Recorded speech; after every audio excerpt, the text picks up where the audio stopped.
Bonsoir. Bonsoir, Bonsoir. Lionel. Ouais, Lionel, ouais. Est-ce que réellement on peut se libérer de cette anticipation que créent les images mentales? Enfin, la peur de la maladie, par exemple, donc c'est vrai que c'est plein de pensées. Les pensées, c'est aussi des sensations dans le corps. Hmm. Donc c'est un mouvement toujours d'anticipation qui paraît chez moi, on va dire, automatique, hein, une habitude qui a pris Bien le sûr. cours. Alors je peux être très conscient de ces pensées-là, je dirais, mais je ne suis pas forcément libéré de l'identification au corps, hein, la peur de mourir quelque part. J'avais des peurs phobiques liées au dentiste, par exemple. Ouais. Rien que voilà, prendre le rendez-vous, faire la démarche de prendre rendez-vous, et voilà, la peur de m'étouffer quelque part, hein, Hmm. la peur de contrôle liée à l'anesthésie, toutes ces choses-là. Alors j'essaye de laisser la pensée s'exprimer sans la saisir, mais c'est comme s'il y avait un niveau ou une couche qui n'était pas reconnue, perçue par l'attention ou le regard que je suis. Hmm. Mais la pensée, il faut aller à la source de la pensée. Donc la peur, c'est une pensée. Parce que le mot peur n'a pas de consistance. Donc c'est une pensée. Hmm. On doit bien dire un mot, il y a quelque chose qui se manifeste, une sensation, une pensée. Donc on va dire j'ai peur, le dentiste, j'ai peur. Mais peut-être pour une autre personne, il n'y a aucune peur hein, avec le même dentiste. On va dire le même dentiste. Ouais. Et, et, donc, c'est bien quelque chose qui ramène au personnel, tu vois. C'est-à-dire que cette pensée, il faut aller à l'origine de cette pensée. Elle émane de quelque part. Et cette pensée crée une sorte de temps. Donc, d'un point de départ, ou par exemple comme maintenant, et d'un seul coup, la pensée arrive, oh, demain, je dois aller au dentiste, par exemple. Et à partir de cette pensée, il y a l'automatisme qui se met en route, parce que depuis la nuit des temps, ou depuis, j'ai toujours peur du dentiste, et donc le mécanisme se met en route. Et la pensée entraîne la mémoire. Donc il faut voir le mécanisme. C'est-à-dire qu'on fait un ralenti. Donc bien sûr, ça va se déclencher automatiquement. On a des automatismes. L'être humain fonctionne beaucoup par pulsion. Mhm. Et ici, on ralentit. La pensée arrive, on voit qu'elle nous emmène dans une sorte de temps. Donc, si on est dans une sorte de temps avec la pensée, on n'est plus ici et maintenant. Donc, on est sorti en quelque sorte, de la réalité de ce ici et maintenant. Dès que la pensée surgit, le temps arrive, le futur arrive, l'inquiétude arrive, les sensations corporelles arrivent. Donc, on va au plus court, on va à la racine, on va à la pensée. La pensée nous amène quelque part. Donc, il faut aller à l'endroit où la pensée émerge.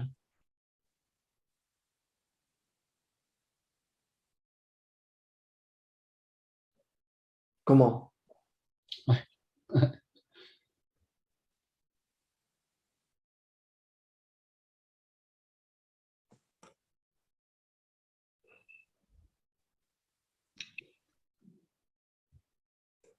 On est parti d'une situation, on va dire le dentiste. Il y a une pensée et il y a moi. Une pensée qui m'amène dans un futur, le dentiste, la situation, et il y a moi. Donc, la pensée arrive spontanément par un réflexe ou elle peut arriver progressivement. Mhm. Une inquiétude, par exemple, si on regarde les informations tous les jours, progressivement, on est nourri avec l'inquiétude. Et donc, la peur arrive. Il y a une sorte de nourriture. Donc, la peur arrive et la pensée arrive. J'ai peur.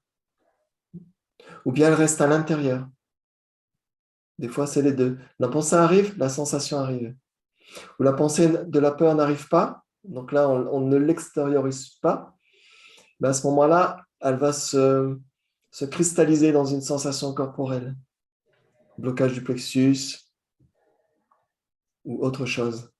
Des tensions, on n'arrive plus à dormir, il y a de l'agitation mentale. Parce que la pensée amène les autres pensées. Et le film commence.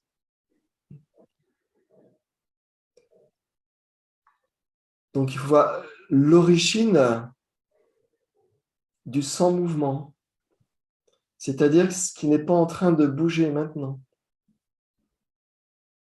On enlève encore les poupées cigognes.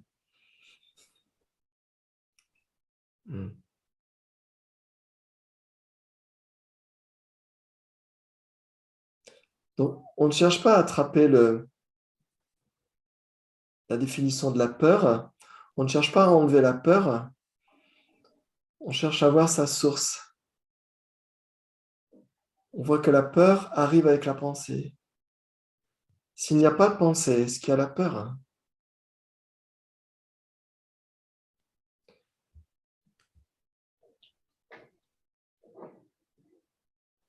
Mais la pensée arrive de soi-même, hein. La pensée arrive automatiquement. Ouais. Comme automatiquement, on va aller aux toilettes, on va respirer, on va laisser le battement cardiaque, on va aller manger, on va aller dehors, on va aller faire du sport, on va aller faire ceci, cela. La pensée arrive automatiquement. Mais le problème, ce n'est même pas la pensée. C'est voir la source de la pensée. Donc, si tu vois la source de la pensée, ce qui est automatique se ralentit.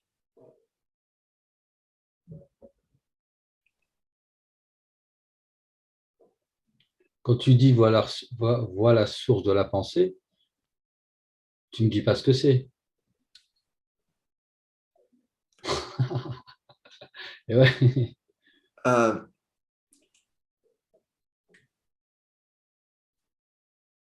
Ici, c'est la direction.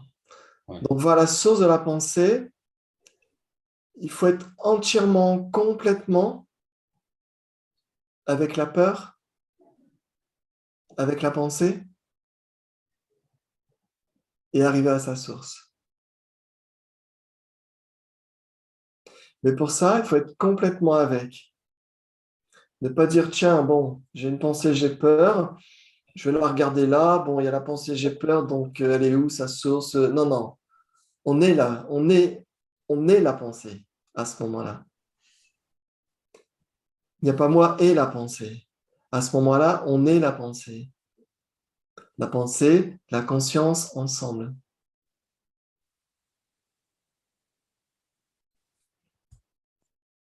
Donc, il faut aller à la source de la pensée. Par exemple, l'inspire, je pense, j'inspire, je pense, j'expire, tout simple. Je pense, j'inspire, je pense, j'expire. On utilise ça en méditation, dans les pleines consciences, tout ça. Maintenant, je pense, j'inspire, et maintenant, j'arrête.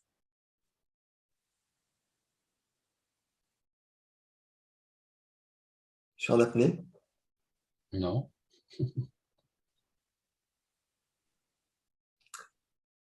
Vous pensez inspire ou expire, pareil. Vous pensez inspire, vous restez en apnée. Vous n'êtes ni je pense inspire, ni je pense expire. Vous avez quelque part fixé le temps. Parce que la respiration fait aussi partie du temps. Le corps fait partie du temps. Les pensées font partie du temps. L'agitation du monde fait partie du temps. En fait, ce qui se passe, c'est que c'est comme si la notion de sujet-objet, voilà, la notion du percevant et la peur, par exemple, s'était rétrécie, mais ça reste quelque chose de duel, en fait. Et à partir de là, tout se reconstruit. Donc le temps peut s'arrêter, il y a une suspension, mais en fait, cette dimension du temps revient et le jeu d'identification, l'attention repart dans le jeu d'identification. il faut chaque jour être dans l'attention. C'est-à-dire, chaque jour, le tour de magie est vu. Une fois que tu connais le tour de magie, une fois que tu sais que c'est de la magie, qu'il y a une arnaque, quel que soit le tour qu'on te donne dans la journée, à travers le mental, à travers l'ego, à travers le soi, à travers les personnes, à travers les habitudes, à travers notre fonctionnement biologique, une fois que tu sais que c'est un tour de magie, tu trouves le truc. Et le tour de magie perd de sa consistance. Ouais. Quand tu connais, comme un enfant, il voit un magicien, il fait disparaître, je ne sais pas, moi, un jeu de cartes, l'enfant, il est comme ça. Un adulte, il va dire, je sais qu'il y a un truc, mais je ne sais pas ce que c'est. Donc, il va quand même être très attentif. Mais quand tu connais le truc, le tour de magie ne t'impressionne plus. Tu vois le mécanisme, tu sais le mécanisme. Donc, c'est inverser le processus. En général, on est emporté avec la pensée, la sensation, le sujet de la peur, etc. Et souvent, ça s'amplifie d'un point de vue psychologique. Dans le psychisme aussi, il y a quelque chose qui s'incruste. Mais si on ne part pas dans le temps de la pensée, dans l'émotionnel, même dans la sensation. La pensée est piégée à sa base.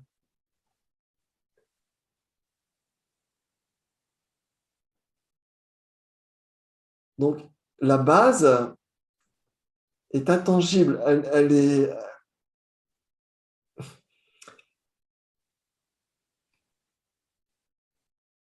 est témoin quelque part. Elle est témoin,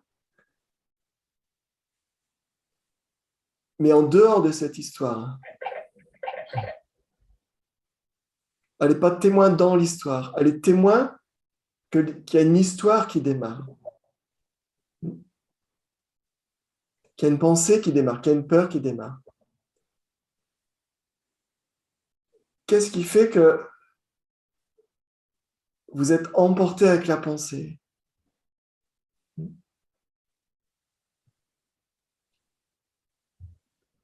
C'est pas, je dirais, c'est parce que la vigilance n'est pas au plus fin.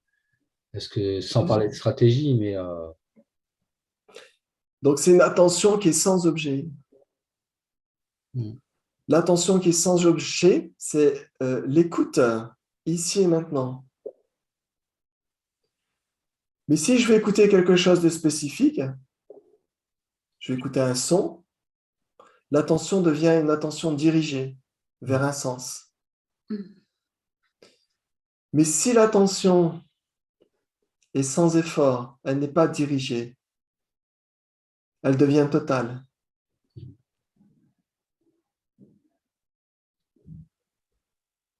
Il y a tant de brouhaha, partout, partout, partout.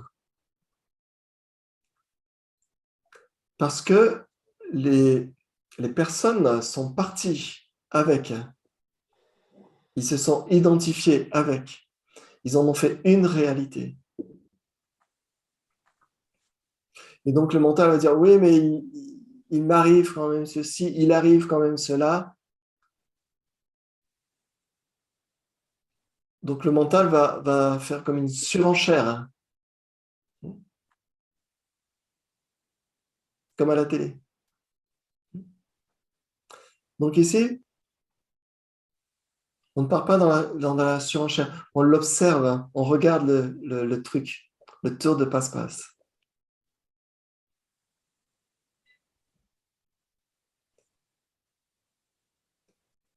Donc c'est important de voir la source. Ça, c'est la première chose, voir la source. La source de la peur, la pensée. Elle n'est pas à l'extérieur. Ce n'est pas le dentiste.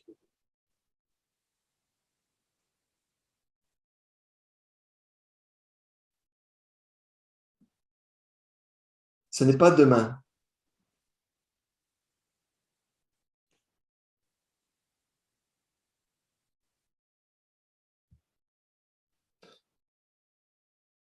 Donc ici, ça nous ramène au vécu du maintenant.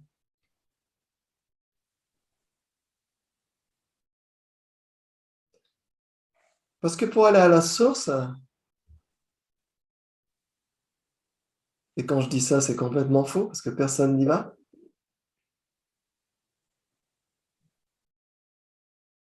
il n'y a pas de distance. Si vous commencez à avoir une distance pour discerner la peur, vous êtes parti dans le passé, vous êtes parti dans la connaissance, dans le savoir. Vous voyez? On a tous plein de tiroirs de savoir, plus ou moins, avec ce qu'on a appris dans notre vie, avec nos bagages, avec nos études, avec notre famille, avec notre environnement, avec notre métier. On a beaucoup de savoir. Et puis, on a appris que pour trouver la réponse, on devait faire aller là-haut. Et on devait euh, aller dans le passé. La connaissance, c'est le passé. Donc, aller à la source de la pensée, c'est être dans le sans mouvement. Mais si on part dans le savoir pour raisonner et dire, tiens, Bruno a dit ça, donc, et là, on commence à être dans un bavardage mental il faudra prendre du Doliprane après. Parce que vous êtes parti encore quelque part. Ici, je ne vous invite pas à aller quelque part, je vous invite même à ne rien faire. Parce que c'est là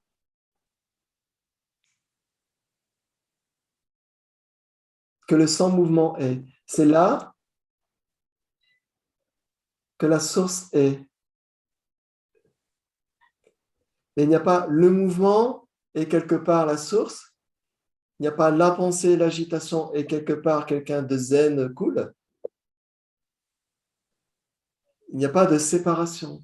Donc c'est à travers la dualité même, à l'intérieur de la dualité, à l'intérieur de la douleur, à l'intérieur de la pensée, j'ai peur, c'est à l'intérieur même que se trouve la source. On ne peut pas séparer les vagues de l'océan. En fait, j'ai un peu je dirais qu'il y a cette distance aussi entre quand je médite, par exemple, et le silence. C'est-à-dire, il y a conscience du silence, j'ai conscience du silence, mais je ne suis pas silence. Alors, je peux être silencieux, mais je ne suis pas silence. C'est-à-dire que ça reste duel, donc il y a une espèce de... Voilà. Pour ça, je parlais, c'est comme si l'attention ne s'était pas effondrée au sein d'elle-même et devenir globale. C'est un peu comme je vous ai eu au téléphone, par exemple, par rapport au tai chi, à un moment donné, donc je pratique du tai chi, j'en pratiquais, ou alors devenir mouvement. Et il y a autre chose qui est habité à ce moment-là. Et c'est vrai que bah, c'est comme si ça, c'était pas reconnu, quoi. Et alors, je ne sais pas s'il y a quelque chose à faire pour que ça se reconnaisse, ou simplement se déposer, voilà, reconnaître le tour de magie, et puis par la grâce, peut-être que... Première chose, c'est de voir que c'est un tour de magie, un tour de passe-passe. Le silence qui est perçu est aussi un mouvement plus subtil qu'un concert d'ACDC. Mais le silence est aussi un mouvement, c'est aussi une perception qui est perçue. Donc il faut aller à la source du silence. Donc on arrive au témoin, à l'observateur. Parce que s'il y a quelqu'un qui écoute la peur, quelqu'un qui écoute le silence, quelqu'un qui écoute la béatitude, par exemple, il y a encore un mouvement. Il y a encore un temps. Parce qu'à partir du moment où on dit j'écoute le silence, déjà le temps s'est passé.